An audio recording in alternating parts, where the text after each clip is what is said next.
ધનસુરા મામલતદાર ગાડીનો ડ્રાઈવર ચાલુ નોકરી નશાની હાલતમાં જોવા મળ્યો. મામલતદાર શું ધ્યાન રાખે છે? મામલતદાર ગાડીનો ડ્રાઈવર નશાની હાલતમાં બેફામ બન્યો.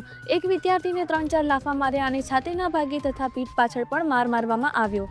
નોકરીને લઈને જોખમના કારણે વિદ્યાર્થી સહિત વાલીને સમજાવી ફોસલાવી મેટર રફાદફા કરવામાં આવી.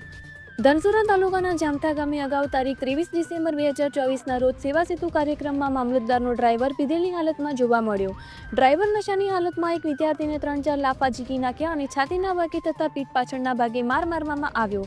જો બાળકને કોઈ જાનહાનિ થઈ હોય તો જવાબદાર કોણ? વાલી તથા ગ્રામજનોને ખબર પડતા મામલતદાર ગાડીના ડ્રાઈવરને મેથી પાક ચખાડ્યો. શું મામલતદાર ગાડીના ડ્રાઈવરે નશો કર્યો એ મામલતદારને ખબર જ નથી કે શું? ચિંતાનો સવાલ ઉઠ્યો. મામલતદાર અને ડ્રાઈવર બંને સાથે રોજ નોકરી કરતા હોવા છતાં મામલતદારના ધ્યાન બહાર હોય તે વાત કઈ રીતે યોગ્ય? આ તો કેવું? ડ્રાઈવર નશો કરી અને મામલતદારને ખબર જ ના હોય. ચાલુ નોકરીએ નશામાં ગાડી ચલાવતા કોઈને એક્સિડન્ટ કરી અને સામે કોઈકનું મૃત્યુ થાય તો જવાબદાર કોણ? વિદ્યાર્થી તથા વિદ્યાર્થીના વાલીને સમજાવી દેવામાં આવે કે આની કાર્યવાહી આગળ કોઈ ના કરતા નહીતર દરેક અધિકારી જોખમમાં મુકાશે. તે ઘટનાની મેટર રફાદફા કરવામાં આવી. જો ડ્રાઈવરના કારણે વિદ્યાર્થીનું મૃત્યુ થયું હોય તો વાલી આજે શું કરત? એક સાચી ઘટના વાલીને ફોસલાવી સમજાવીને ઘટના મેટર પૂર્ણ કરવામાં આવી. કાલે અન્ય સાથે થશે ઘટના બનશે તો. Bureau report, blue crime news, Gandhinagar. મારું નામ કટારા સચિકભાઈ રાજેશભાઈ છે.